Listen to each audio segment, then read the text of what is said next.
The following production is part of the Play Some Video Games podcast network.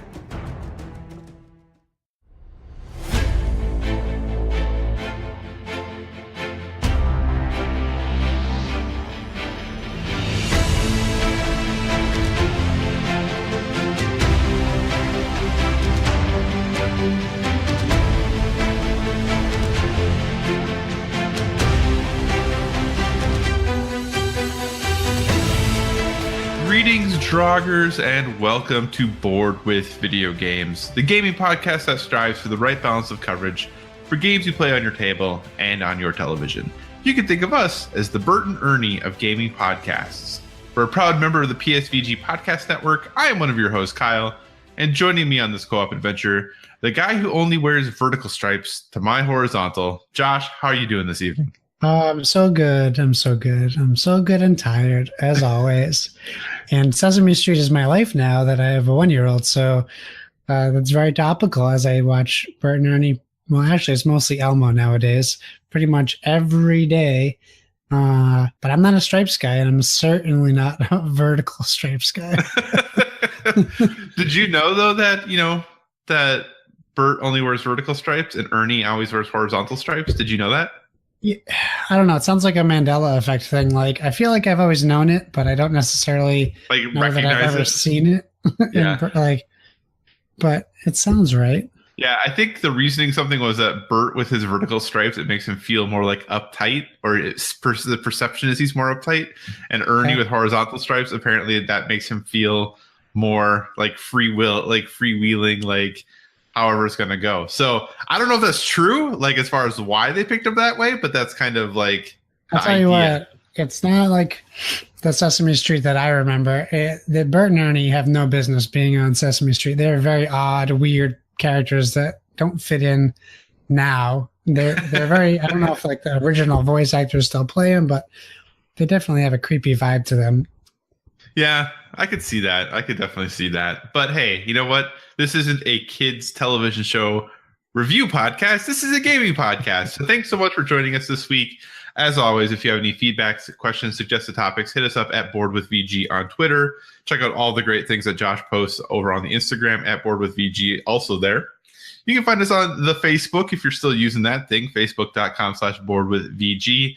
And we will take long-form submissions if you want to send us an email, boredwithvg@gmail.com. As always, no matter the social media, use that hashtag boredwithvg so we can be one happy family and see what everybody's talking about, even if you don't tag, the act a part of us when you're posting on social media. Or, Bored with Fluxtaposed, if you'd like to use that hashtag. I'm getting that rolling. I watched their live show tonight, and Jason called us out on calling him out. And what? How did we call him out? Yes, I don't know. We got lumped into it. Okay. And I replied to him saying that he'd have to actually play some board games. Oh, yes. So basically, it sounds like there's no chance. Oh, yeah. I know there was a request for a crossover. I did see that. Or a crossover. But hey, speaking of board games, Josh, what have you been playing on your tabletop, sir? Hey, so it was an interesting weekend. We didn't play any board games, but I also didn't talk about a board game we played 2 weekends ago, which is basically us making up for weekends gone past that we haven't played games. But I did get Shards of Infinity today. I'm very excited to play that this weekend. That is the 2 to 4 player new deck building game by the people who made Ascension. Stoneblade and Ultra Pro I think it might be Ultra Pro's first board game.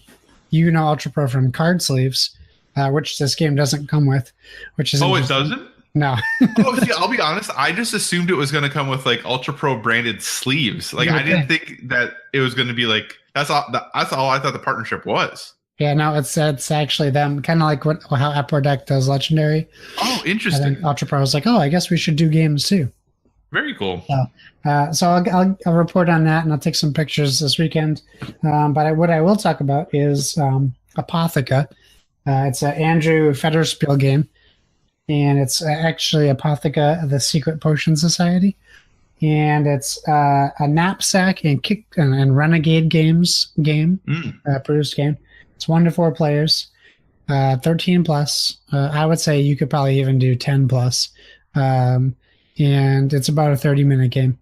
And the reason why I say you could go a little bit lower in the age is because really the heart of the game is it's a matching game with a little bit more strategy involved. Mm-hmm. So the basic plot of the game is not the plot isn't super important. You have apothecaries, and they are different classes, and they all have different special abilities. And ultimately, what it comes down to is these abilities let you move tiles around on the board. Each apothecary has a different way of moving tiles, and what you're trying to do is match the same colored tiles in the game. And as you do this, you will cover up your apothecary if you make a match. And essentially that apothecary is considered fulfilled.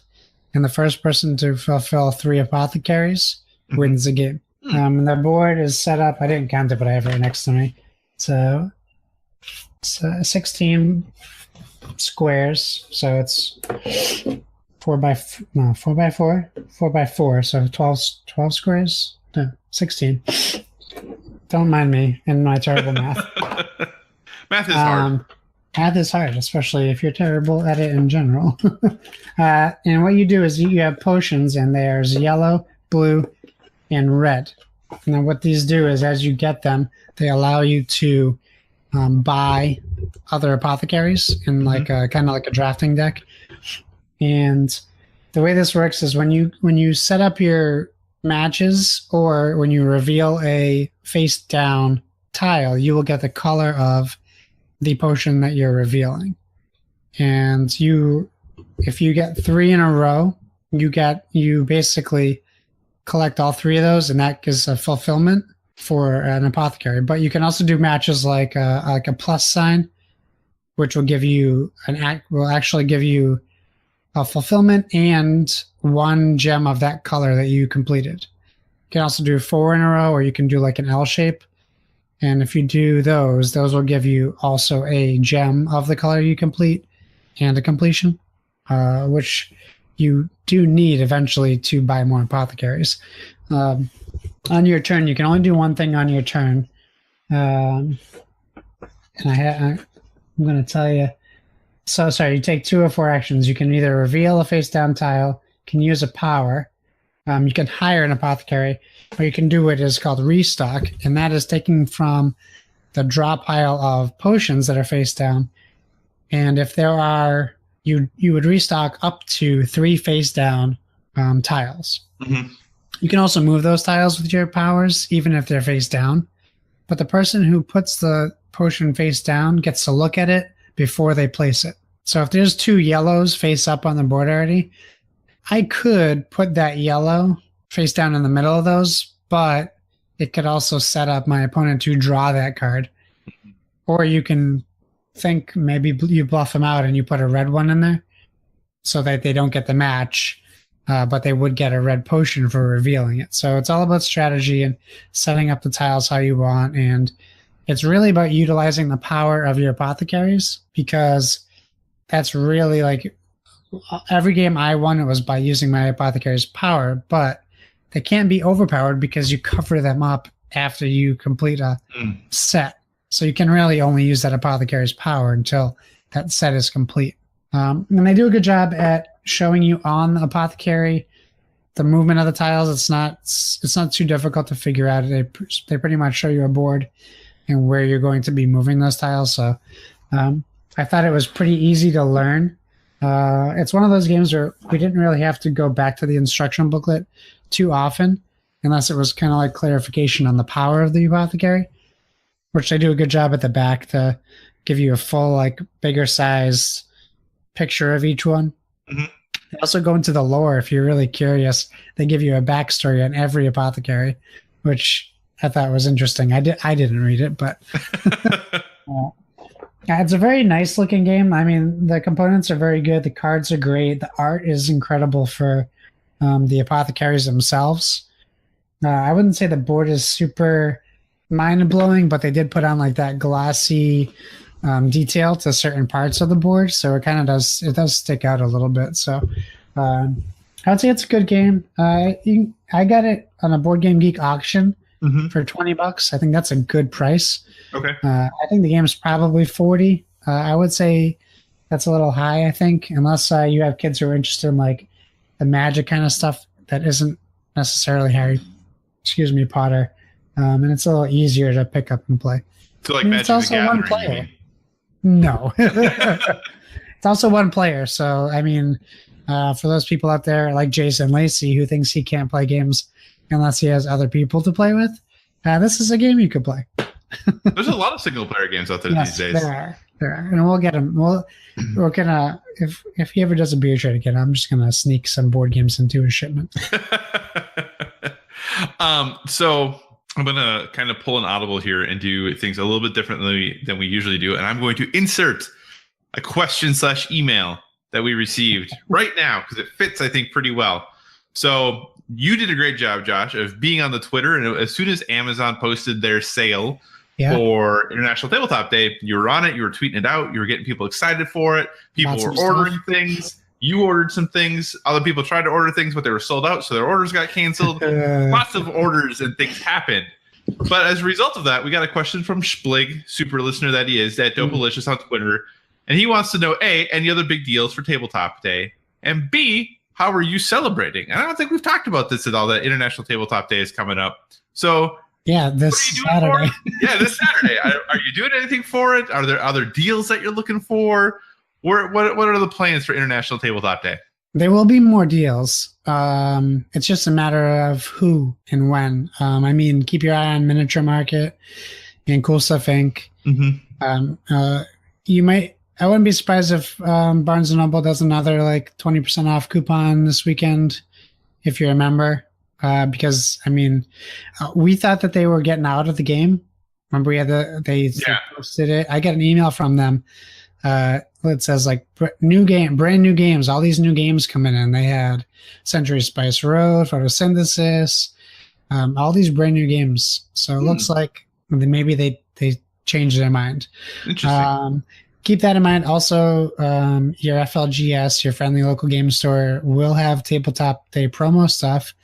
I know I'm going to seek out the Sagrada tabletop cards for the game. And Wonderland, a Renegade Games exclusive Tabletop Day game, Wonderland. Well, it's going to be $13, $12.99. And it's a 2-player card game that has been getting great reviews. It's based on the Alice in Wonderland theme, where one person plays as Alice and the other person plays as the Queen. And it's like a dueling drafting game. That's what I'm looking forward to getting. But my plans for Tabletop Day, I'll tell you, they're very exciting. I have a 1-year-old's birthday party that I have to go to at 11, and then I have I'm sure family doesn't listen to this podcast.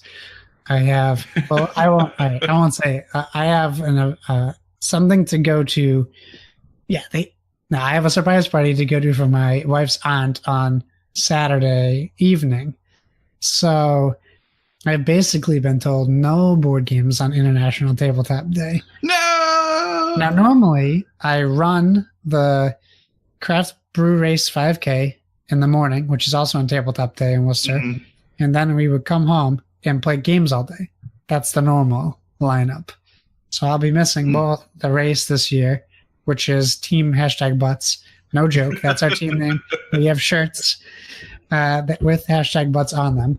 And no board games. I'm very sad. So I'm hoping to make Sunday the rain day for International Tabletop Day and turn it into International Tabletop Weekend. And hopefully we'll play a bunch of games on Sunday. What about you? Yeah, so we're like the worst when it comes to International Tabletop Day. Like we play games usually at home. Like we'll make some food and it's been finally beautiful out. We're finally in the 60s here, and it's been that way for a few days. And it's actually Saturday supposed to even get in the 70s. So it's really hard when we haven't had nice weather yet at all to be like, all right, Saturday, I'm going to sit inside on a day that's supposed to be in the 70s and just play board games. That's what I really want to do. But we'll probably, play a few games on Saturday, just the two of us. But It's really interesting. We have one store that kind of participates in it for my area. So I would have to drive a decent distance in order to really participate in the stores that are doing like giveaways and like really putting things together for that. So, and it's really weird too, because the store that participates in it is like, we have basically like a gaming store / comic store and a comic store / gaming store. So emphasis areas are a little bit different. It's the store that focuses more on comics that actually does stuff for International Tabletop Day. Yeah, and the one that has a whole bunch of like board game and tabletop stuff and fewer comics doesn't do stuff. Oh, really? Yeah, so it's this weird, like, kind of, okay, that's kind of odd. But they do like stuff there all the time regularly. So I guess for them, like every day is International Tabletop Day. But yeah, so I don't know if I'm going to do anything. But yeah, you know, if you have never really checked out your friendly local gaming store, this is a really good time to do it because there's probably going to be stuff going on. It's going to be an easy time, an easy way to meet people who also want to play games. But yeah, there probably will be other deals too from Miniature Market. Cool Stuff is doing like their anniversary sale right now, which and there's like 4 board games in it. Yeah, nothing good either. Yeah. Rattle Battle Grab the Loot is like $9 again. That 4 game. I'm going to play that one day. One day you'll play it. I look forward to the day that play it. So Splig, get out there, play some games. I think he ordered some stuff off of. Yeah, and Mystic Vale got canceled on it. I know. Because it was such a good deal. $25 from Mystic Vale is incredible. That is a good deal. It's a great game. April 20 tomorrow, Mystic Vale Conclave. Have you seen that? No. And it's a huge box. It fits all the expansions. Plus, it's an expansion. Oh, gosh. I have all the other expansions. How did I not know about this? So it'll fit all the... I started on a Dice Tower unboxing, and I was like, what is that? I need that. It's a huge box. It looks really nice. Full expansion in it, plus all the room for all the other expansions. Okay. So in the base game.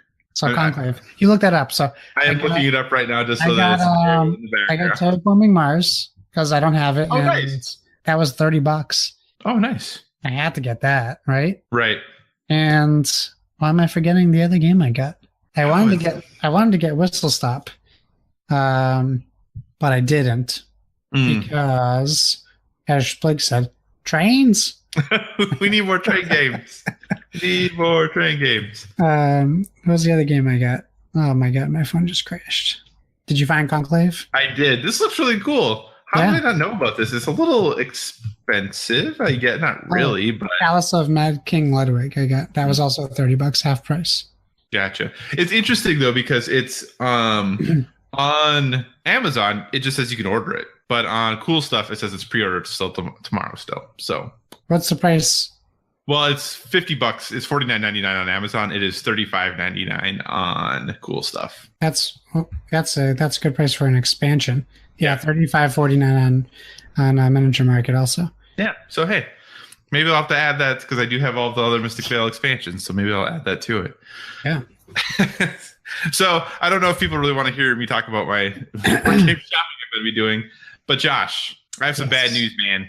I was all set up to play 7th Continent this weekend. Got all of the cards sleeved. Almost 1,000 of them got sleeved, put in the box, all ready to go. Got the math all laid out. I was like, this is going to be great. Going to play some 7th Continent. And then this video game happened that we're going to talk about here in a second. And it ruined all of my gaming plans. And my wife was like, are we going to play this? And I was like, I think I still have this other thing I'm doing. Maybe we'll play it next weekend for International Tabletop Day. And she was like, okay, that's fine. But yeah, God of War pretty much wrecked all of my board game plans. Like I had it all set out. It was ready to go. And then all I wanted to do was play God of War. So should we talk about God of War? Well, so I'm going to do a good segue from board games right into video games. So on Saturday, I got myself a little gift. Yeah, you did.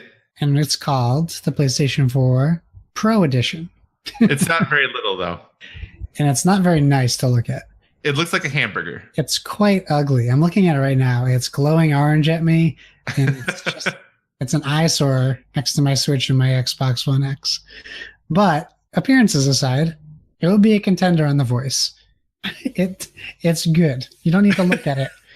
It does run a little loud, though. I will say it's a PlayStation, yeah. It depends they have different editions with different fans, and it depends what edition you have. Oh, that's nice of them. Yeah. So I did get it. I did paint my brother's basement walls all day Saturday, so I didn't really get to gaming until Sunday. However, there was a casualty in my decision to get a PS4 Pro on the board game front. And that casualty is I only got Duelosaur Island. Oh, did you really? So instead of getting Dinosaur Island and everything in the Kickstarter, which I really, really, really wanted to get, right? I just ended up doing the $35 Duelosaur Island. That way, I would need to take those funds to put towards the remaining balance of the PS4 Pro. I don't regret it, but I do. It's just one of those tough decisions. Opportunity cost. You got to make the decision at the time. And it did help that on Friday night I stayed up till 3 a.m. to beat Far Cry 5. Because I really wanted to get that done. I did, I'm about 90% complete as far as the everything to do in the game goes. Which is nice after you beat it. They kind of give you a little chart on the locations of how many specific things you have left to do. Right. Which is nice. You haven't beaten it yet, right? I haven't beaten it, but that's all there all the time. If you just zoom back on the map. Yeah, if you just zoom way back on the map so you can see the different areas, you can see like how much you have left in each one. Okay, I didn't even notice. So I'm looking, I really need to talk to someone about the ending because I can't tell if I missed something in the story or if something just kind of came out of nowhere. It's a Far Cry game, so I'm going to go with it. It probably just came out of nowhere. Based off the other Far Cry games I've played. So, I mean, I get why people are... I get why the internet's mad at the ending. I don't hate the ending, though. I know why people are mad. Right. For a few reasons, which we'll talk about at some point when you finish it and we can do some spoilers. But I really enjoyed the game, and I very much am looking forward to going back and just kind of wrapping up all the quests. I'm not going to try to get a perfect 1,000 gamer score, but I would like to just finish the map icons. I would like to have a nice clear map. Understandable. That would make me happy. Although I might not do any more clutch nicks and missions. I'm so sick of spending 15 minutes on a plane ride to crash at the end and have to do it all over again. Yeah. But yes, how about let's talk about, we did Game Share. We did, yeah. So now thank you for that. Yeah, so you, for people who don't know, you are the primary Xbox player. I am the primary PlayStation player. So we have game shared on both these, game shared, whatever, however you want to look at it, on both these systems. So we both now have a lot of games on both systems. So I remember you told me a lot of them are demos. I didn't really look unless it specifically said demo. Do you own the new South Park? Yeah. Oh, good. All right. So I did download that. I was excited. Yeah. And Shadow of the Colossus. Yeah. Okay. I have so many games to play. I'm so happy. Yeah, no, and they're not. I don't have very many demos. I was just worried. I couldn't remember how many things that I have that were physical, because obviously you can only download the digital stuff. As I was looking through there, I guess I was like, well, I guess maybe I have a few more digital. Yeah, you undersold it. I was very happy. I was very happy. I did trade in Overwatch, and the guy's like, "You're trading in Overwatch?" And I was like, "Yeah, I got a guy's game share, and he has it." And then I was like, "Oh no, he has a physical." Yeah, sorry about that. No, that's okay. I'll fix that. Because I have the only Overwatch progress I have is on my PlayStation, so I'll just grab another physical copy at some point. But yeah, I'll stop rambling, but I'll let you talk about God of War, because I'm only, I would say, 3 to 4 hours in. Okay, I feel like I'm closest to the end of the main story. I would probably, the one downfall of this game is there's no clock. I would guess. Did you play in immersive mode? I wanted to ask you that. I haven't yet. That's what I'm playing in. Oh, are you? After I finish it, my plan is to go and play it in immersive mode. I'm not good enough at the game to not do it in immersive mode right now. I would guess I'm probably about 20 hours in, close to 20 hours in. When I started this game, I enjoy this types of games that God of War are, like third-person action games. For the most part, are my jam. Like, that's what I like playing the most. And obviously, God of War, I really like games like Bayonetta and Metal Gear Rising: Revengeance and Devil May Cry and like all of these things. So obviously God of War fitting right in with all of that good stuff. So I was looking forward to, this reboot. I have always enjoyed the God of War series. Like many people, I have always thought Kratos was kind of a take it or leave it character. The stories in the games were pretty dumb. Like there were some really dark themes, but there was a lot of just, I don't want to say juvenile, but there was a lot of things. What's that? He's like Nukem. Yeah, kind of. Yeah. Cool. Yeah. Yeah. So, but I was looking forward to, if nothing else, having a chance to play a fun, action game again. And, obviously the reviews came out and this game got extremely high scores and it was doing really well. And I was trying to keep my expectations tempered still. And then I started the game. And for the first 2 hours, I was like, okay, this game is fun. This game is cool. Like, I'm enjoying my time. This is fine. And then I don't know when exactly, I have an idea of when exactly it happened. But there have been multiple times in this game where I have looked at the screen, sitting in my basement alone with all the lights out, like having the screen play, and have just said out loud, are you kidding me? This is really what's happening right now. Like, this game has really, really sucked me in ways I didn't think it was going to. Like, the combat is great. The combat is fun. Using the Leviathan axe feels extremely satisfying, and throwing it, catching it, like all of that combat is very fun.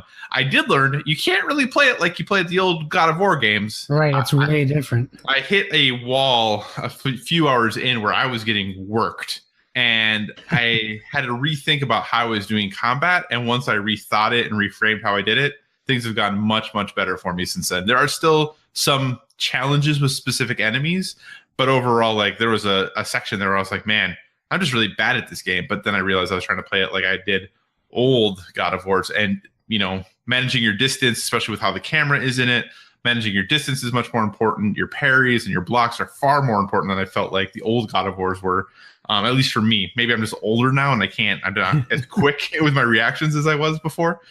But I just really love how the storytelling in this game is interwoven so seamlessly with everything that you do, and how it takes the time to, like, when you're traveling between areas and you're doing the things that in other games might be boring or let down, how it peppers story into that, and it just feels completely natural. How you meet characters along the way, and the way that their stories intertwine and start to weave into your world and what you're doing feels completely natural, and it makes complete sense as to why they're there. I think it does one thing that's really cool that I've always thought was interesting in open world games, and this is by far not an original critique of them, but the idea that, hey, here's this thing you got to do. It's really, really important, and it's super time sensitive. Like, you got to go save your kid, or you got to go like save but I'm going to go do these, 30 hours of side quests before I go do this really important thing. Whereas this game, for the most part, completely solves that issue. Like, there's nothing, like, yes, there's a through line and there's this thing you're needing to do, but there's the sense of urgency isn't the same about how you have to or why you have to do things. The game is beautiful. Like, I know I'm a Sony fanboy, but like, and I know the Xbox One X is way more powerful. I'm really struggling to think about this game looking better if it was on an Xbox One X. Like, this game is striking. You disagree with me? No, I just think that it could look better on the X, just based on processing power. But it could, I think. Okay, well, maybe. Technically speaking, I don't think the game needs to look better. I think it looks incredible. Yes. But does it run at 60? No, it doesn't run at 60. It could run at 60 on the X. I mean, maybe. Yeah, it could. You don't know that. You're not an engineer. You don't know these things. I know. I just said that I wasn't, but in my head, it probably could. You are right. It probably could. But it doesn't need to. Right. It doesn't need to. Because it's very impressive. So, yeah, I just, I'm just really, really enjoying this game. I'm trying to keep it totally spoiler free, which is really which upsets Donnie a lot. He wants me to just say all of the things. But he also told me that he didn't want me to talk too much about the game today. So I'm not talking too much about the game. But I do think for the most part, it has lived up to the hype of what of the scores that it received and what reviewers have said about it. I think it does a lot of things really interesting. It makes a lot of smart decisions about design, you can very much mainline the story if you want to. You can go off and do some other things if you want to, and it's totally however you want to play. For combat, it's deep and exciting, and there's different techniques you can use and ways that you can approach the battles. I think how Atreus as a companion is like the best companion in a game ever. Yeah. Like, especially once you get further on in the game, like he is critical in combat. Like, he is really important, and how you use him and the way you use him is really smart. And the dichotomy between, Kratos and Atreus and how they interact with one another and how they talk to each other is really interesting. And there are times that I'm like, this game gets really deep about topics that you wouldn't think a God of War game is going to get really deep about. But it also has some lighthearted moments and has some funny moments, and it's just a really enjoyable experience. I think if you have a PlayStation, it's a must own. I think it's a must play if you have a PlayStation 4. And I definitely think for PlayStation's first party studios, this really helps push them forward. I think they've done a really good job of, Horizon Zero Dawn last year was Guerrilla saying, hey, look, like, we can do some awesome stuff, and really we have a lot of talent. And I think now you're seeing the same thing here with God of War, but it's not just the previous God of War, right. And it is really pushing storytelling and how games are interwoven forward in a way I think maybe other games haven't yet. And you can still have a beautiful world and awesome combat, but still have a compelling story like woven through it. It doesn't have to. There are a number of cutscenes and things like that, and they're great and they're cool. But also a lot of the storytelling happens at the small moments of traveling from one place to another or having a very short conversation with someone. But yeah, it's great. I really, really love it. Like I said, I think I'm close to done. And once I finish, I will be going back in to finish all the side quests I haven't and work on the collectibles and all those other things, because that world is just such a cool place to hang out. So yeah, I was a little overwhelmed with the menu system because it's very in depth. Yeah, there's a lot. It is. I didn't know that going into the game. It caught me off guard. But when listening to you talk, it really made me think. I agree that even the short amount of time I've played, I agree that the reviews are pretty much spot on as far as score goes. But I am surprised that there's so many positives just because how different it is from God of War. And people going in with, I know that I don't expect like IGN to change their rating because it's not God of War, but there's people out there that I would imagine would do that. And it's not like, if you think when you were talking about like old Kratos is like cocky, crazy, angry man who was angry for a little bit for the right reasons, but then he became a god and he started killing gods and he was just overwhelmed with power. And with the exception of different colored chains that did different things, like you're pretty much just mashing R1, R2 for that game for the most part with these chains and long distance fights. And this game right away from the start turns that on its head. And it's like, you got an axe and you're not the god of gods, Kratos. You're this dude who is going through something with his kid who's going through something. Yeah. And like also remaining spoiler free, like that first introduction to like what is going to set up the story was insane. Yeah. And exciting, and because you didn't know what was happening. Yeah. And it was really cool, and it made me want to learn more. And then like with your son, if you press square, he fires arrows at enemies, and I would find myself just mashing square even when there's not a fight anymore, because I'm so used, like, because you have to press square at the same time that you're blocking and attacking and dodging, like. So like I'd be like walking around and I'm mashing square and he starts screaming and I'm like, oh God, what's happening? Oh, it's me. I'm doing that to myself. But I really enjoy it, and it took me some time to figure out, like in one of the first fights, like there's a part where you can't use your axe really to do any damage. But then all of a sudden, like 10 minutes later, you could have been using it the whole time and I didn't realize. So I'm in this fight not using it, really, and then die a couple times, and then I'm like, oh. Yeah, I enjoy it. Like, and that's, I think it feels like going from like the axe to like just your bare fists, like it feels totally different too. Like about how you play and the way you do, and the skill trees are different. But you're right, the menu system and like the upgrade system and everything is far more in depth than I thought it was going to be. And it's a lot more complicated too, because, and I had this conversation I had this conversation with Donnie too, of like, sometimes you're like, okay, I need to do, like, this is the next upgrade, but it lowers these other things. And I don't want that to happen. Yeah. So do I just stay with this underpowered like waist armor? Because yeah, it's going to boost my strength and my defense, but it's going to knock down my cooldown and my luck and my whatever. And I don't want that to happen. Yeah. So it's like, it is actually quite a bit more complicated and way less straightforward. They put some Dragon Age in our God of War. They did a little bit. And I will say too, like the one thing that I should say I wasn't sold on, but I didn't think was going to matter, that was making a bunch of to do before the game came out, was the whole single shot camera. Yeah. Like, and I was like, whatever, that's cool. That's like, you know, a thing. I've seen some movies that are single shot that are awesome, like because of, you know, the movie standpoint of it.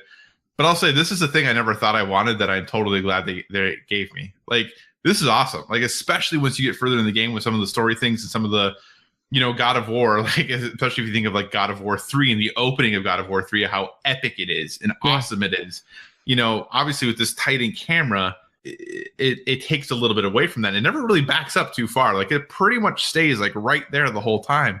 But even further later in the game, there are some still epic moments of using this camera in this way.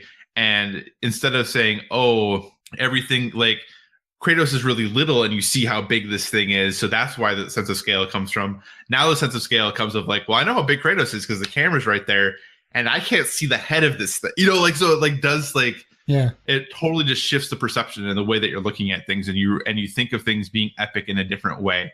And especially with some of the cutscenes later in the game, like how that camera works and how they do it. Like, I am, again, it's not something I ever thought I would want or need or would enhance storytelling in any way, but it definitely lends a unique feel to this game, and it feels right for what this game is doing. So, yeah. God of War, play it if you have a PS4. I never tell anybody to buy a system for one game, but there's plenty of awesome exclusives on PlayStation that this should be the tipping point for you if you have not gotten to that tipping point yet, because there's plenty of awesome things that you can experience only on PlayStation. So yeah. Not to mention the Detroit demo came out today. Yeah, the Detroit demo came out today. That which game I downloaded. I haven't played it yet. Yeah, I'm not doing anything else with that game until the game comes out. I'm pretty much sold on it. I didn't put that in one of our stories that we're going to talk about, but maybe we'll talk about that in the future. And PUBG's Miramar map is out on Xbox right now. Well, you guys are going on right now. You guys are listening Thursday, so it's available now. Right. I'll check your time zones though, because it's like Sea of Thieves where you can only play at certain times. It's running through May 6th, but this weekend event ends on Sunday. Right. And it'll pop back up next week. So we're going to just do we'll just talk about, for the topic of the show this week, we're just going to talk about some news things that have happened over the last few weeks. You know, we like to do this every few episodes where we just kind of cover in brief some of the news stories that happened. Some of them are things I've prepared. Some of them are things that I've just thought of while we're talking. So I'm just going to throw some things at you, Josh, and we'll just talk about them a little bit. NPD came out for the month of March, and Sea of Thieves was number 2 on NPD. Now, from what I know, that doesn't count Game Pass, so that's just $60 copies sold of Sea of Thieves. Yeah. What does that surprise you? Where did you think Sea of Thieves was going to be, and what impact do you think Game Pass had on Sea of Thieves sales? Obviously, Far Cry 5 was number 1. So yeah, I don't know. I think while while a large group of people were quick to kind of say Game Pass was going to take away sales from developers. Mm-hmm. I just wanted to see what happened. I didn't want to kind of assume that, and I think we saw that it didn't in this case. Right. They sold when the first week they posted numbers. They sold like 2 million units in the first week. That's unheard of for a game like with this reputation for what's going on with Game Pass and everything. I'm surprised it still held up those numbers after what I would consider negative press for 2-3 weeks after that release. Mm-hmm. But people are still loving the game, and I get the people that do love the game. I get it. it's a clan mentality game, right? You have a group of people, you do these things, you have fun. It's very social. People are still finding new and fun ways to be innovative. I saw a picture today. Some guy took a picture of 250 treasure chests laid out on an island that him and his crew got, and they like made it in a design, and they were like, this game is your imagination's your limit. There's still plenty of things to do in this game. So for me, I'm still up if people are like, you want to set sail, but right now I'm like, I'm moving on. I know I have the game, so I don't have a rush to necessarily play it every day. Right. No, absolutely. It was an interesting month though, because MLB The Show was number 3, which was surprising. Like I was really surprised that that's big. Yeah, for them it was the biggest release for MLB The Show ever. So they did really well. And then Ni no Kuni 2 actually finished in the top 10, which also surprised me because that game to me is pretty niche. I thought was going to be pretty niche. And obviously Far Cry 5 crushing it at number 1 as most people expected. For now. For the month of March. So, yes. All right, sir. So like I said, I laid out a couple stories for us to cover. The first one I'm just going to throw out there is that the fine folks over at Asmodee Digital have announced that their first self-developed third-person digital game is coming, and it is based on Fantasy Flight's board game Mansions of Madness. So that is right. The good fine folks over at Asmodee are making a third-person game that is essentially Mansions of Madness game, and it is coming to Steam in Q1 2019. You can see it on the Steam page right now. It does have a page. I was really excited because it showed like there was a video. So I was like, oh, this is going to be awesome. I'm going to watch some trailers of what this is. And then it literally is just a 30-second trailer that has the logo. There's nothing else. But there are screenshots from it. So, you can see some screenshots of what they're looking to do. And it looks pretty cool. What are your thoughts about, Asmodee Digital, who has done some excellent board game apps, now kind of jumping into this more substantial, like third person, like following behind the person, I don't want to say action game, but like making it more than just like a touch interface of like, hey, here's an app with some touches. What do you think about all this? I'm looking at the picture right now. It looks cool.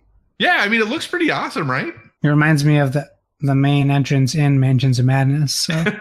which is probably good. Yeah, it could be good. Scary, maybe. I mean, Asmodee, what can they do wrong, right? So they're really only destined to fail if that's in the cards. Like, I don't think that there's going to be any, and it's PC, so they're pretty much able to do whatever they want with no limitations, which is probably the best place to start with that. I do know Call of Cthulhu is coming out on the PS4, but I don't know anything else about that game. I think it comes out in May, though. But as far as like them moving to, it seems like the right fit from digital board games to full-on games. And this seems like a good game to start with, too. Like, it really, yeah, thematically, it's perfect for video games, especially with the boom the horror gaming stuff has been going through. Like, it fits right in there. And you don't see a lot of like the Cthulhu stuff in video games for the most part. And if it's in there, it's not really a reference to like Cthulhu war, like a Cthulhu lore. It's just kind of like resembling monsters from those stories. So like I said, you can play the awesome twin stick shooter Tesla versus Lovecraft. Yes. Yes. And awesome. Any cool story you'd like to share, good sir? Yeah, you know what? I was looking through this list. The one that really caught my eye, and it was more of a it's about time kind of news story, which I'm super excited about anyways. And it's Asmodee again. Asmodee introduces the Modern Classics line, which is awesome. It's such a no-brainer that this should have been done 3, 4, or 5 years ago when board gaming started becoming what it is. And essentially, they teamed up with Days of Wonder, Z-Man Games, Fantasy Flight, Catan Games now, I guess it's called, which is, I guess interesting branding. It makes sense. Right. You know what you're getting with Catan Games. Right. But basically, they're putting out a Modern Classics line of games. And they don't give a full list of them, but it's Ticket to Ride Europe, Catan, Carcassonne, Dixit, Pandemic, and Splendor, to name some of what those are what they named. There'll definitely be more. But I think it's great because even for people that ask us questions, even you can't really even go to Target now and just go to their board game section and be like, oh, this must be good. No, because even now Target has a bunch of games. So right. You're still having questions at a place like Target. Now you can kind of just look and see like, oh, essential board games or, what is it called again? Modern Classics line. Mm-hmm. If people start hearing about it and it's advertised correctly, we're going to get a lot more gamers because more people will play Ticket to Ride. More people will play Dixit. And the more people that play those games that never have will basically pay it forward and become board gamers. Right.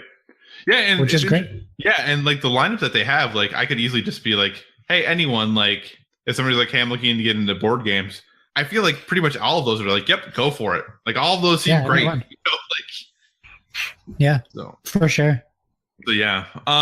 Speaking of Target, in a story that I thought was kind of interesting, Red Raven Games has announced that their upcoming release, Megaland, is going to be exclusive to Target. You will only be able to get this game in Target.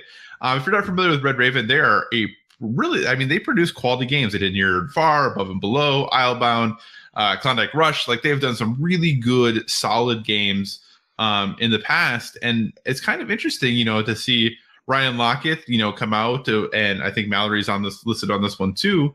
Come out and say, hey, we have this new game. We're a prolific hobby board game company, and the only place you'll be able to get our game is Target. What are your thoughts on that?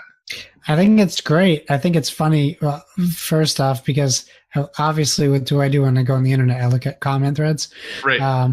The amount of hate that they're getting, I think it's real funny because Fog of Love was one of the highest reviewed games of last year or this year at the first quarter of the year. And it's exclusive to Walmart. Mm-hmm. And no one was pitching a fit. Maybe because they were all Kickstarter backers like I was. But like there was no news, no fanfare over it being exclusive to Walmart. And I remember Daystar was saying, well, this is just a start to retail exclusives. Target will be next.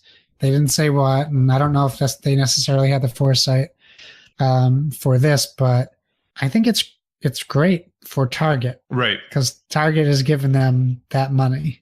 And these guys aren't, it's probably, I wouldn't assume it's a forever exclusive.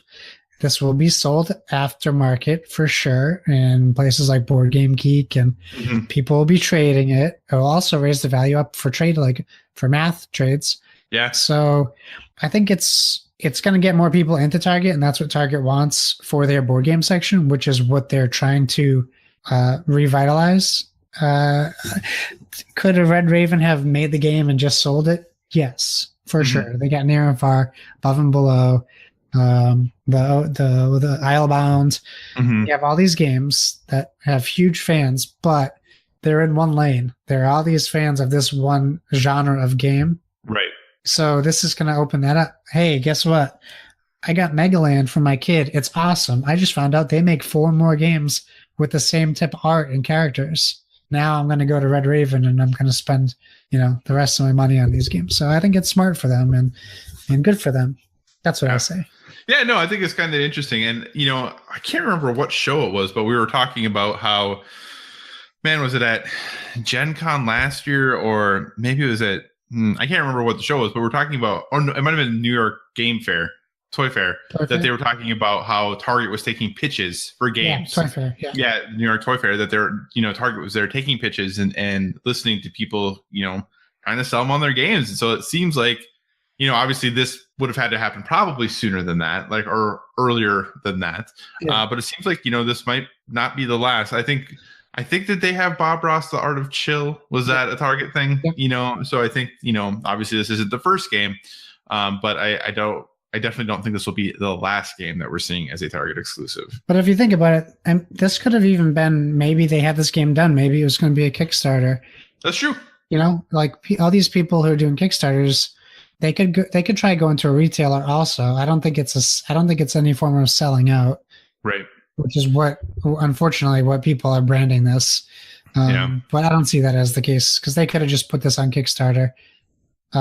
Maybe Pandasaurus goes to Target next or Walmart. Like, you never know. And I don't think it's a bad thing. If you want to get, like if you don't have a local game store close to you, this is bringing those games closer to you. You can go to Target and get Game of Thrones Catan now. Mm-hmm. And it's an $80 game, which they're charging $80 for. Right.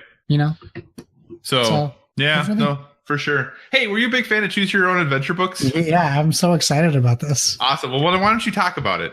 Okay, so there is actually a Choose Your Own Adventure graphic novel series up on Kickstarter, which I almost backed like 7 times. Is it? I didn't even know is it still up there? I think it's either ending soon or it has ended. I will look while you talk about this story. It looks so awesome. If you can't find it, I can find it easily. Which is appealing to me. So this is a Choose Your Own Adventure board game. Before I even really got into it, I saw that it was $20. That's awesome. Mm-hmm. Right away. That's easy to get into for anybody, which is great. So it's called House of Danger, and it's by Z-Man Games. So they're a very well-established publisher. You guys know them from Pandemic. Mm-hmm. But it's taking the Choose Your Own Adventures book series and literally making it a board game, and it looks like it's a small-ish board game, but it's 1 to 8 players. How cool is that? That is cool. That is a really wide player count, and it's ages 10 plus, so they're keeping it easy. And it's an hour or 2 game. It's also made by the guy who made Bob Ross: The Art of the Chill. Oh, I didn't even realize that. That's awesome. So it's someone who took a game that no one thought anyone would have any interest in and made it an actual successful game, right? Which people really enjoy. I actually have it. I haven't played it yet. Shocker. But we got it from Yankee Swap. But yeah, you can look and it will give you the details of the story if you want to look into it. But I'm not even going to get into the details of the game. I'm sold on the idea of it. Well, and the thing that's really interesting, number one, is I can't believe this wasn't done sooner. Or maybe it was and it just didn't get very popular. But this seems like such a no-brainer. Number two, like when you look at the box, like it totally looks like the old book covers of like the old Choose Your Adventure. Like it looks exactly like them, which is awesome.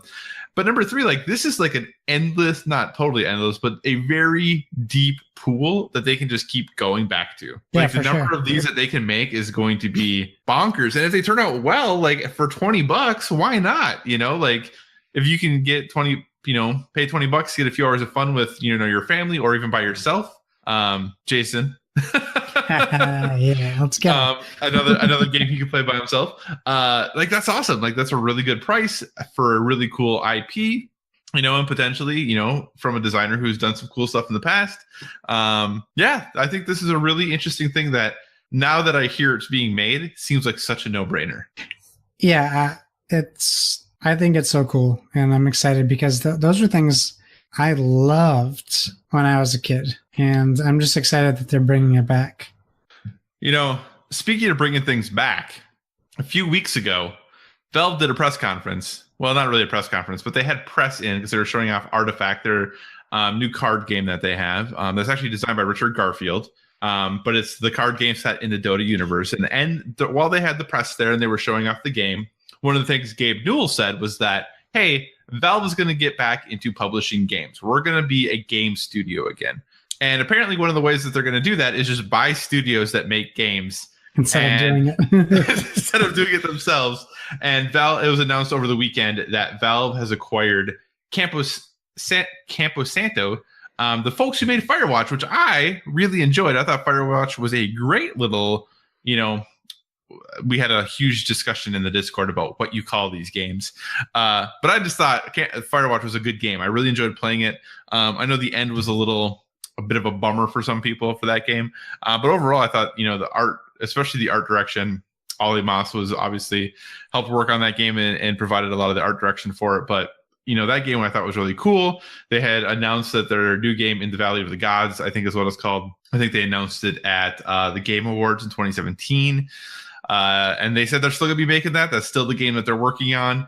They're going to be moving from San Francisco, which obviously is a very expensive place, for building games and doing just about anything. They're going to be moving up to Washington, where Valve is located, and they're going to just continue doing their Campo Santo thing, but they're going to do it in Washington instead. What are your thoughts about Valve? Hey, we're going to make games. So we're just going to buy the studio that makes games. What are your thoughts, sir? I found it was called Graphic Novel Adventures. It did end, though. Oh, okay. I was going to say, I found a different one when I searched the Choose Your Own Adventure graphic novels. We'll talk about that later. It was $20 a book, but there were 5 different books, and they were all different themed. Well, it was $20 for one book. You could get it cheaper.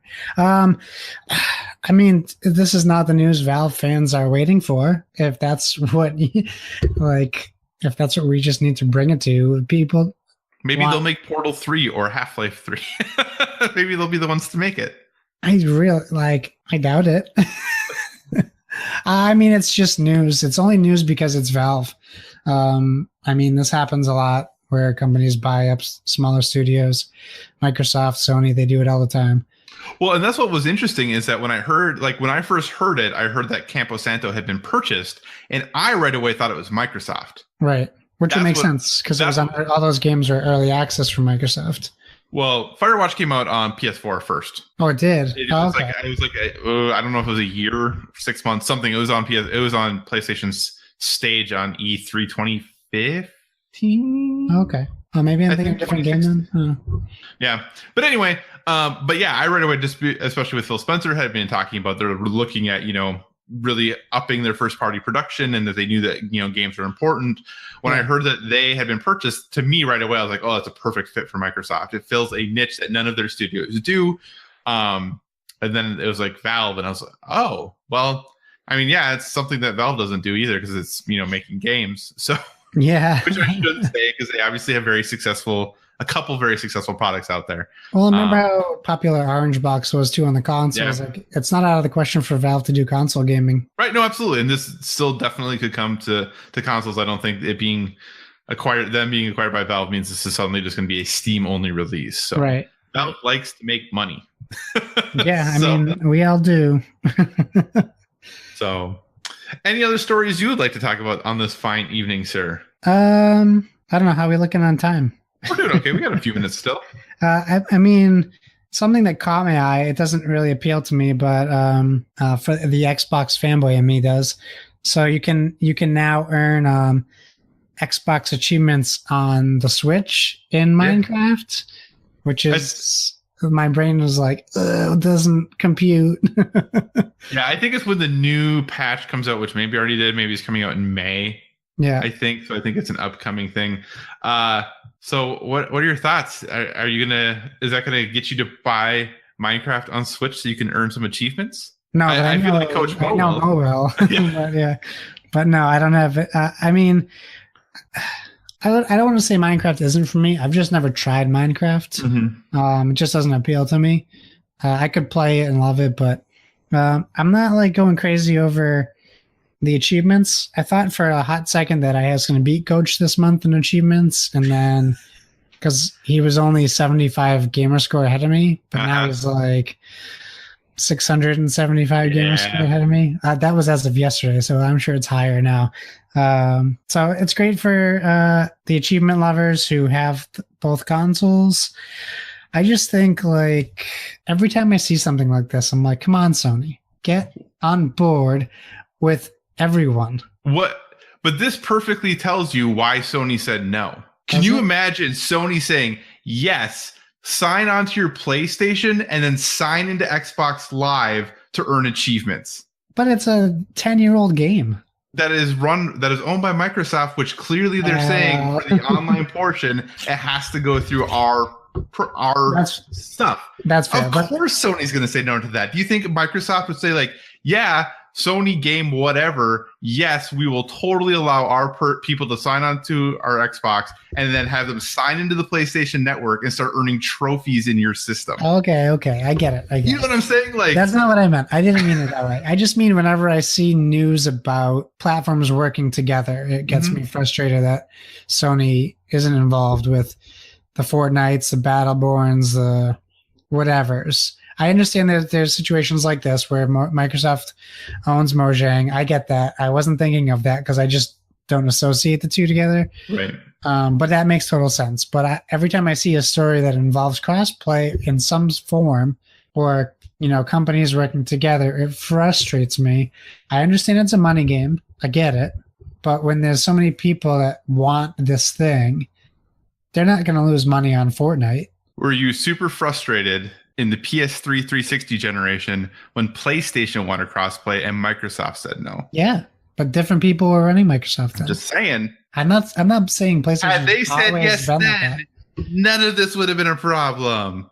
You can't look at the you can't look at the multiplayer infrastructure from the 360 PS3 days and say that everything would have went great. Now they can do that easier. Oh no, it worked back then too. Not great. I don't know how many PlayStation 3 days you couldn't get on the network, and Xbox 360 days that the network would be down for nights. That's plural. True. That's true. It is definitely more stable today on both fronts than it was back 10 years ago. I imagine it would be a lot easier to have these things working together via servers. Yeah. Not that I'm making excuses for Microsoft. I don't agree with what they did. I owned both systems then too, and it would have been awesome if I could have played Call of Duty cross-platform. I don't think we'll ever see it, though. I don't think we'll ever see it. Yeah, I don't know if we will. I mean, the big thing is whoever is in front, like it doesn't make sense for them to do it. People still want that like Chimera station where it's Sony, Microsoft, Nintendo system. That will never happen. It's not going to happen. Right. Well, and I do wonder, like, just from and I don't know if we'd ever get the answer from a money standpoint, because they're businesses. From a money standpoint, what impact would that have financially? I don't know the answer. Right. We'll have to all go to the Oasis, and then the Oasis will buy Nintendo, Sony, and Microsoft individually, and then just take out the character licenses and put them in virtual space. That is very true. Very true. So the final thing we'll wrap up with then tonight is that, hey, we're just a few weeks from at this point away from E3. And it looks like all the press conferences, for the most part, are starting to kind of get settled out and shaken up. And we have an idea of what our E3 week is going to kind of look like. And it's starting earlier and earlier all the time, it seems like now. But, excuse me. So EA, again, starting on Saturday, June 9th at 11 Pacific time. They will be doing their press event from EA Play. So obviously, probably going to be seeing the new Battlefield, which was already announced that will be coming out this year. Anthem will probably be there. Hopefully, I'm sure the sports games will be there. Probably, maybe something from Star Wars will be there, and then maybe a surprise. Get some booze from the Star Wars fan. So, but I guess all those things probably will be there, and so it'll be interesting to kind of see that. Then Microsoft is sticking with their Sunday, so it'll be Sunday, June 10th at 1 Pacific time. The Xbox has said that this is going to be their largest E3 ever. Things like that always make me wonder, what does largest mean? Right. Most number of games, most number of square feet that you're overtaking. Footage, yeah. And even if Sony said that, I'd be like, well, what does that even mean? Like, that doesn't. Largest number of Forza cars shown on stage. Right. Well, 3 cars on stage at the time. But I'm actually really excited for Microsoft's press conference this year. I think that Microsoft has been doing a lot of really cool, forward-thinking things, and it's going to be interesting to see what exactly they have up their sleeve this year for it. Are we going to see the new Gears of War? Are we going to see the next Halo? Kind of what is all going to happen at that show? Well, Coalition's doing a new game. Well, I've heard. Are they doing? So I've heard multiple things, and maybe you can correct me because you know much more about Xbox than I do. I have heard that Coalition is doing a new thing. Yeah. But I've also heard that potentially Coalition is split, and that there is a new game being worked on, and there's also a Gears being worked on. And I have also heard that a different studio is working on a new Gears. The fact that the Coalition is named after something in Gears seems like they should be working on a Gears game, maybe. Right. Yeah. It'd just be like 343 not making it. It's like, well, if you're not going to make a Halo game, you probably should change your name. But that's fine. And I actually, honestly, I enjoy Gears. I think Gears is fun. I enjoy Halo. I think Halo is fun. I am down to see what the next of those iterations would be, but I'd also be up for those studios doing something different. That's totally cool. Will we see, the return of Fable? what's going to happen. It'll be can only interesting. hope. One can exactly. Then Sunday night, Bethesda will be doing their thing. A lot of guesses as to what's going to be happening there. They have moved theirs a little bit earlier this year, so it's at 6:30 p.m. Pacific time instead of 9 Pacific like it was last year. So it was like midnight for you. Yeah, it was awful.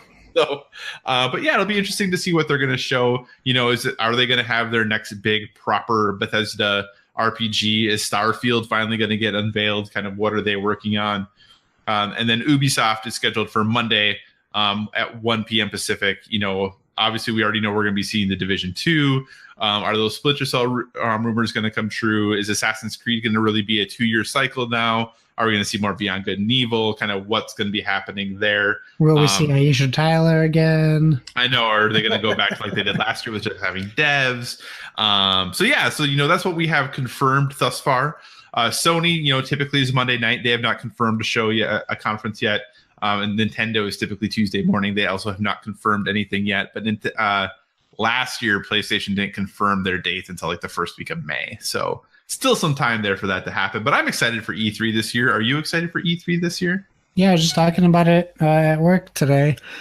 I think it's the first year that I can remember for a while where we don't have to worry about new console or reveals. I'm just kidding.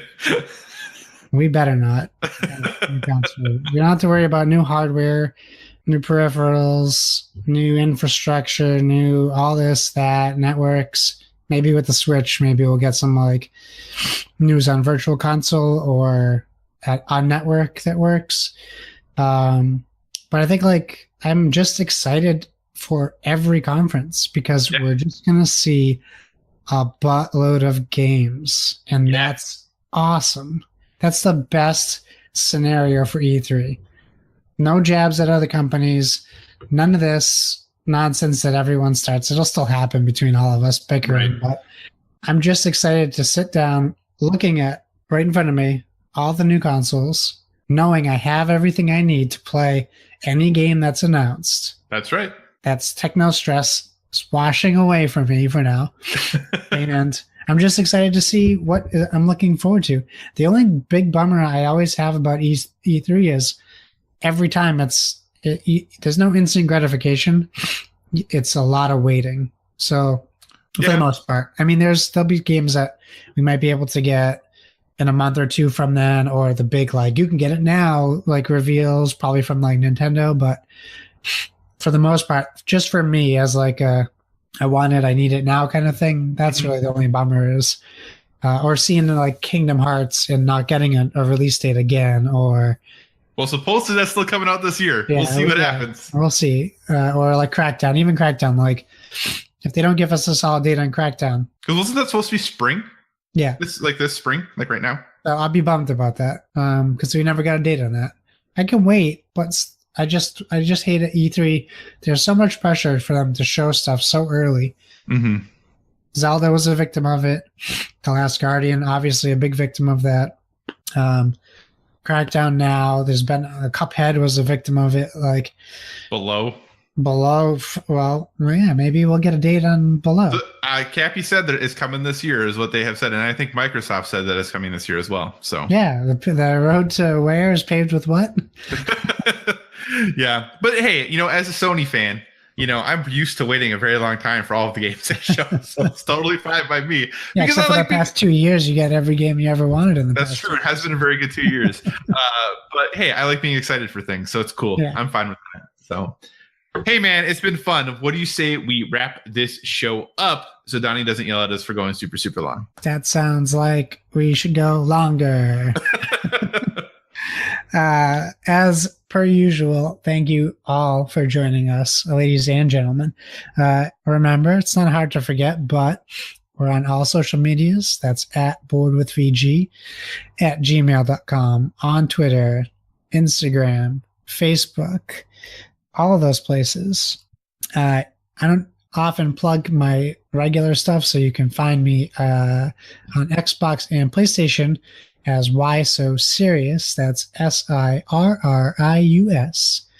I have a Switch code, as we always talk about. Oh, we will be covering Saturday Morning RPG. Oh yeah, Saturday Morning RPG. I gotta charge my Vita. So I used our benefits of having a social media, and I reached out to Limited Run Games, and we got a code for Saturday Morning RPG on the Switch. So I'm looking forward to playing that, and Kyle has it on the Vita. So hopefully we'll be picking a day to talk to you guys about what is potentially a very cool 80s, 90s throwback RPG game. So we'll talk about that too. So that's how to find me, plus that. So how do they find you? Yeah, you can find me on all the things, social media and gaming things at Cycocross, CYCOCROSS. As always, if you have any suggestions for future topics, reach out to us on those social medias. Let us know what you would love to hear us talk about, because we love hearing from you. And remember, everyone, whether it be board games or video games, never stop gaming.